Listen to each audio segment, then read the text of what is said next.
मंडळी, सध्या इस्रायल आणि हमास यांच्यात बेकार युद्ध सुरू आहे. 7 ऑक्टोबर 2023 रोजी पॅलेस्टाईन मधल्या गाझा पट्टीतून हमास या दहशतवादी संघटनेनं इस्रायलवर हल्ला केला आणि तिथूनच खऱ्या अर्थानं या युद्धाला तोंड फुटलं. इस्रायलची सुरक्षा यंत्रणा भेदून त्यांच्या प्रसिद्ध मोसाद या गुप्तचर यंत्रणेला धुरी देऊन हमासनं हजारो रॉकेट्सचा वर्षाव इस्रायलवर केलेला आहे. या हल्ल्याला प्रत्युत्तर देताना इस्रायलनं सुद्धा हमास जिथून हल्ला करतय ती गाझा पट्टी अक्षरशः बेचिराग करून टाकली आहे. बरं, इस्रायलचं हे यहुदी विरुद्ध अरब मुस्लिम देश यांच्यातला हा वाद काही नवा नाही. त्याला तशी खूप जुनी पार्श्वभूमी आहे. मागं सुद्धा साधारण 50 ते 55 वर्षांपूर्वी झालेल्या अशाच एका युद्धात इस्रायलनं सिरियाच्या ताब्यात असलेल्या गोलन हाइट्स हा प्रदेश जिंकून घेतलाय. पण त्या विजयामागं एक हेर होता. जर कदाचित तो हेर नसता तर इस्रायल ते युद्ध जिंकूच शकली नसती. म्हणजे त्याचं नाव होतं एली कोहेन. एली कोहेन हा खूप खुंकार माणूस होता. म्हणजे त्याच्या हेरगिरीने इतका कहर केला होता की त्याची अगदी सिरियाच्या पंतप्रधान आणि संरक्षण मंत्री पदासाठी सुद्धा चर्चा होती. पण त्याच्या एका चुकीमुळे एली कोहेनची हेरगिरी पकडली गेली आणि त्याला भर चौकात फाशीची शिक्षा देण्यात आली. म्हणजे आज एली कोहेन इस्रायलमध्ये हिरो आहे तर सिरियामध्ये गद्दार. आजच्या व्हिडिओमध्ये आपण इस्रायल आणि पर्यायानं मोसादच्या सर्वोत्तम गुप्तहेरांपैकी एक असलेल्या एली कोहेनची कहाणी जाणून घेणार आहोत. नमस्कार, मी प्रथमेश आणि तुम्ही पाहताय विशेष भारी. मंडळी, एली कोहेन हा मूळचा सिरियाच्या यहुदी कुटुंबातला रहिवासी. 1914 साली त्याच्या कुटुंबानं सिरियाच्या एलेप्पो भागातून इजिप्तला स्थलांतर केलं. एलीचा जन्म इजिप्तच्या अलेक्झांड्रिया इथला 1924 सालचा. 1948 साली इस्रायल या यहुदी देशाची निर्मिती झाल्यानंतर एली कोहेनचं कुटुंब इजिप्तहून इस्रायलला गेलं. पण एली मात्र त्याचं इलेक्ट्रॉनिक्सचं शिक्षण पूर्ण करण्यासाठी इजिप्तमध्येच थांबला. इजिप्तमध्येच एलीनं हेरगिरीचा एक कोर्स पूर्ण केला. 1954 साली इजिप्तमध्येच बॉम्बस्फोट घडून आणून तिथल्या लोकांमध्ये दहशत निर्माण करण्याच्या प्रयत्नात एली होता. हे काम इस्रायलच्या मोसादचंच असलं तरी एली त्यावेळी थेट मोसादशी जोडला गेलेला नव्हता. या बॉम्बस्फोट प्रकरणी पोलिसांनी त्याला पकडलं खरं, पण त्याच्या विरोधात ठोस पुरावे न मिळाल्यानं त्याला सोडून देण्यात आलं. त्यानंतर 1957 साली एली इस्रायलला आला. 1959 साली त्यानं नादिया मलजाद नावाच्या एका इराकी मुलीशी लग्न केलं. अकाउंट आणि ट्रान्सलेशनची कामं करून गरजेपुरते पैसे तो मिळवायचा. त्याचा संसार सुरळीत चालला असतानाच 1960 साली इस्रायली सैन्याच्या अमन युनिटकडून त्याला नोकरीची ऑफर आली. युनिट 131 मध्ये काम करत असताना त्याला हेरगिरीचं प्रशिक्षण देण्यात आलं. या प्रशिक्षणानंतर त्याला सिरियात पाठवलं जाणार होतं. सिरियाकडून गोलन हाइट्स या भागातून इस्रायलवर तुफान गोळीबारी केली जात होती. शिवाय सिरियाने जॉर्डन नदीच्या पाण्यावरून इस्रायलची कोंडी करण्याचं ठरवलं होतं. जॉर्डन ही सिरिया आणि इस्रायलच्या मधून जाणारी नदी. या नदीचं पाणी इस्रायलला जाऊ नये यासाठी सिरियाने नदीवर शेकडो बंधारे देखील बांधले होते. या बंधाऱ्यांचं व्यवस्थापन ओसामा बिन लादेनचे वडील मुहम्मद बिन आवाद करत होते. कालव्यांची निर्मिती थांबवणं, तयार केलेले कालवे उद्ध्वस्त करणं आणि गोलन हाइट्सवर कब्जा मिळवणं या प्रयत्नात तेव्हा इस्रायल होता. या सगळ्या कामगिरीसाठी एली कोहेनला अत्यंत परफेक्ट प्रशिक्षित करण्यात आलं होतं. त्याला प्रामुख्यानं लढाऊ विमानं, सिरियातील महत्वाची स्थळं, व्यक्ती, शस्त्रास्त्र यांची ओळख करायला शिकवलं गेलं होतं. बायकोला ही गोष्ट सांगितली तर तिच्याकडून विरोध होईल म्हणून एलीनं त्याला युरोपमध्ये नोकरी लागल्याचं बायकोला खोटं सांगितलं. सिरियामध्ये जायचं तर वेगळी ओळख पाहिजे. ती ओळख बनवण्यासाठी एक कहाणी रचली गेली. ती काहीशी अशा प्रकारची. त्याचं नाव कामेल अमीन थाबेत असेल. त्याचा जन्म लेबनॉन मधला असून त्याचे आई वडील सिरियाचे आहेत. कामेलचे काका अर्जेंटिनामध्ये राहतात. कामेलच्या जन्मानंतर त्यांचं कुटुंब काकांच्या बोलण्यावरून अर्जेंटिनाला गेलं. तिथे कामेलचे वडील कपड्यांचा व्यापार करू लागले. मात्र व्यवसायात मोठं नुकसान झाल्यानंतर त्यांचा काही महिन्यांतच मृत्यू झाला. वडिलांच्या मृत्यूनंतर काहीच दिवसात आईचा मृत्यू झाला. त्यानंतर कामेलनं ट्रॅव्हल एजन्सीमध्ये काम सुरू केलं. कालांतराने तो व्यवसायात शिरला आणि अर्जेंटिनामधील मोठा व्यापारीही बनला. हीच कहाणी घेऊन कामेल अमीन थाबेत म्हणजेच एली कोहेन अर्जेंटिनाला गेला. त्याचा प्लॅन यशस्वी करायला आणि त्याला लागेल ती मदत करायला मोसाद सोबत होतीच. त्याने अर्जेंटिनामधील व्यापाऱ्यांच्या ओळखी वाढवल्या. त्यांच्या पार्ट्यांमध्ये तो जाऊ लागला. अशाच एका पार्टीत तो सिरियाच्या तत्कालीन लष्करात महत्वाच्या पदावर असणाऱ्या अमीन अल हाफिज यांना भेटला. पुढे याच हाफिज यांच्या मदतीनं सिरियातील महत्वाच्या ठिकाणांचा ऍक्सेस थाबेतला मिळणार होता. अर्जेंटिनामधील सिरियाच्या काही करोडपती लोकांसोबत मैत्री केल्यानंतर थाबेतनं सिरियाला जाण्याची इच्छा त्यांच्याजवळ बोलून दाखवली. थाबेतच्या मैत्री खातर त्या लोकांनी सिरियाची राजधानी दमास्कस येथे थाबेतची सोय केली. त्याला आवश्यक ती मदत पुरवली. दमास्कसमध्ये आल्यानंतरही थाबेतने इथल्या व्यापाऱ्यांसोबत उठबस वाढवली. त्यांना तो बरेच पैसे पुरवायचा. त्यामुळे थाबेत विषयी सिरियाच्या व्यापाऱ्यांमध्ये विश्वास वाढला होता.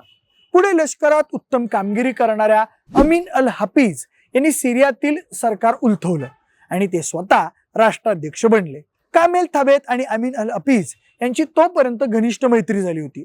हफीज यांच्या माध्यमातून सिरियाची सर्व गुप्त माहिती ठिकाणं थाबेतला कळणार होती. थाबेतनं दमास्कसच्या अतिश्रीमंत लोक राहतात त्या जागेत एक बंगला विकत घेतला होता.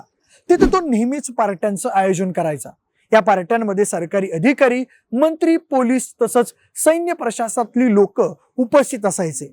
या लोकांना भरपूर दारू पाजून त्यांच्याकडून महत्वाची माहिती थाबेत काढून घ्यायचा. काही अधिकारी सहजासहजी बोलायला तयार नसायचे, मात्र ते बैलवेडे होते. त्यांना रिझवणाऱ्या महिलांना थाबेत त्यांच्यासोबत पाठवायचा आणि माहिती काढून घ्यायचा.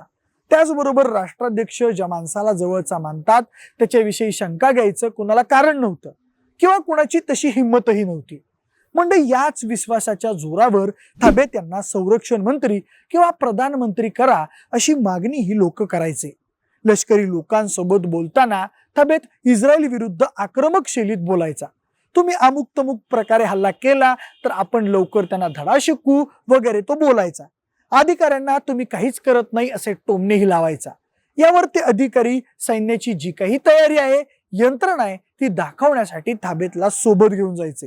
ही सगळी माहिती तो लक्षपूर्वक ऐकून घ्यायचा. कधीतरी उपायही सांगायचा. गरमीपासून रक्षण करण्यासाठी युकॅलिप्टसची झाडं लावण्याचा सल्ला त्यानं अधिकाऱ्यांना दिला. अधिकाऱ्यांनी ती लावली सुद्धा. याच झाडांचा फायदा घेऊन इस्रायलने पुढील युद्धात सिरियाची लष्करी तळं उद्ध्वस्त केली. मागे उल्लेख केल्याप्रमाणे जॉर्डनवर बांधण्यात आलेल्या बंधाऱ्यांची सर्व माहिती मोहम्मद बिन आवाद यांना होती. थाबेतनं त्यांच्याकडून ही माहिती घेतल्यानंतर काहीच दिवसात इस्रायलनं हे बंधारे आपल्या मिराज या लढाऊ विमानांच्या साह्यानं उद्ध्वस्त केले. सिरियाची लढाऊ मिग विमानं चालवायला प्रशिक्षित पायलट नाहीत ही महत्वाची माहिती थाबेतकडून मोसादला गेल्यानंतरच ही कारवाई करणं इस्रायली सैन्याला सोपं गेलं. मिळालेली माहिती कागदी चिठ्ठीत लिहून ती छोट्या बॉक्समधून अर्जेंटिनाला आणि तिथून इस्रायलला पाठवण्याचा सिलसिला काही दिवस चालू होता. व्यापारी चतुराई वापरून हे काम थाबेत करत असला तरी या पद्धतीनं मोसादला माहिती मिळायला उशीर होत होता. त्यानंतर घरातील रेडिओ ट्रान्समीटरचा आधार घेऊन मोसादला संदेश पाठवण्याचं काम थाबेतनं चालू केलं. दर दिवशी रेडिओचे हजारो संदेश बाहेर जात असल्यानं त्यात मोसादला कुठला संदेश जात असेल याची पाहणी करायला कुणालाच वेळ नव्हता. मात्र काही दिवसातच हे चक्र थांबणार होतं. सिरियाच्या मंत्रिमंडळात ज्या चर्चा किंवा नियोजन व्हायचं त्याची माहिती दुसऱ्या दिवशीच्या इस्रायलच्या वर्तमानपत्रात असायची. सिरियाच्या सुरक्षेच्या दृष्टीनं हा महत्वाचा विषय होता. वरिष्ठ मंत्री आणि अधिकाऱ्यांमधलं कुणीतरी फुटीर आहे याची कुणकुण राष्ट्राध्यक्षांच्या सुरक्षा सल्लागारांना लागली. इतक्या जलद माहिती ही रेडिओ ट्रान्समिशनद्वारेच जाऊ शकते हा अंदाज बांधून सिरियानं रशियाकडून अधिकच्या सुरक्षेसाठी नवी यंत्रणा मागवून घेतली. जुन्या रेडिओ ट्रान्समिशनहून सगळे संदेश पाठवणं 24 तासांसाठी बंद केलं तरी एक संदेश मात्र गेला होता. हे सुरक्षा अधिकाऱ्यांना लक्षात आलं. या संदेशाच्या ट्रान्समिशनचा शोध घेत अधिकारी बाहेर पडले तेव्हा तो शोध थाबेत यांच्या घराजवळ येऊन थांबला. असं असतानाही आपल्याकडून तपासात काहीतरी चूक झाली असेल असं वाटून अधिकाऱ्यांनी काय वेळ थांबण्याचा निर्णय घेतला. दुसऱ्या दिवशीही त्याच ठिकाणाहून रेडिओ ट्रान्समिशनद्वारे संदेश केल्याचं निदर्शनास आल्यानंतर सैन्यानं थाबेत यांच्या घरावर धाड टाकली. धाड टाकल्याच्या वेळी थाबेत आणखी एक संदेश पाठवण्याच्या तयारीत असल्याचं दिसून आलं. त्यांना तात्काळ अटक करण्यात आली. थाबेत यांना भयानक पद्धतीनं टॉर्चर करण्यात आलं. त्यांनी गुन्ह्याची कबुली दिल्यानंतर तात्काळ एक बैठक घेऊन त्यांना भर चौकात फाशी देण्याचा निर्णय घेण्यात आला. थाबेत म्हणजेच एली कोहेन पकडला गेल्याची माहिती इस्रायलला मिळाल्यानंतर त्यांनी तडजोडीसाठी बरेच प्रयत्न करून पाहिले. आधुनिक कृषी यंत्रणा देण्याचा प्रस्तावही सिरिया पुढे ठेवण्यात आला. मात्र सिरियाने तो धुडकावून लावला. फाशी देण्यापूर्वी एली कोहेन यांच्या गळ्यात अरबी भाषेत त्यांचा गुन्हा आणि त्याची शिक्षा याविषयीचा मजकूर असलेलं कापड अडकवण्यात आलं. रात्री फाशी दिल्यानंतर दुसऱ्या दिवशी सुद्धा त्यांचं प्रेत चौकात तसंच लटकवून ठेवण्यात आलं. इस्रायलनं त्यानंतर वारंवार मागणी करूनही एली कोहेन यांचं प्रेत इस्रायलला देण्यात आलं नाही. कोहेन यांचं घड्याळ मात्र त्यांच्या मृत्यूनंतर तब्बल 54 वर्षांनी मोसादच्या हाती लागलं. ते कसं याबाबत अधिक माहिती उपलब्ध नाही. आज इस्रायलमध्ये एली कोहेन यांना हिरो म्हणून ओळखलं जातं. त्यांच्या मृत्यूनंतर त्यांनी दिलेल्या माहितीच्या आधारे 1967 साली 6 दिवसांचं युद्ध करून इस्रायलनं सिरियाच्या ताब्यातून गोलान हाइट्स हिसकावून घेतलं. शिवाय इजिप्त आणि जॉर्डनवर हल्ला करून त्यांनाही नामोहरण करत गाझापट्टी आणि जेरुसलेमचा मोठा भूभागही काबीज केला. कुटुंब किंवा देश अशा 2 पर्यायांमधून एली कोहेन यांनी देशाची निवड केली. आपल्या 4 वर्षांच्या गुप्तहेरीच्या काळात ते आपल्या पत्नी आणि मुलीला केवळ 2 ते 3 वेळाच भेटू शकले होते. शत्रू देशाच्या संरक्षण किंवा प्रधानमंत्री पदापर्यंत पोहोचण्याची किमया साधणारा हा गुप्तहेर त्याच्या बेदरकार कामगिरीमुळे आजही इस्रायलमध्ये अजरामर आहे. इस्रायल सरकार आणि मोसादनं मिळून त्यांचं स्मारकही बनवलंय. नेटफ्लिक्सवर कोहेन यांच्या जीवनावर आधारित स्पाय नावाची वेबसिरीज आहे. शक्य झाल्यास ती आवर्जून बघा. बाकी हा व्हिडिओ तुम्हाला कसा वाटला ते आम्हाला कमेंट बॉक्समध्ये नक्की कळवा. व्हिडिओ आवडल्यास लाईक आणि शेअर करा आणि असेच व्हिडिओज पाहण्यासाठी आपल्या विशेष जुबारी या चॅनलला सबस्क्राईब देखील करा. जर हा व्हिडिओ तुम्ही फेसबुकवर पाहत असाल तर तिथेही आम्हाला फॉलो करायला अजिबात विसरू नका. धन्यवाद.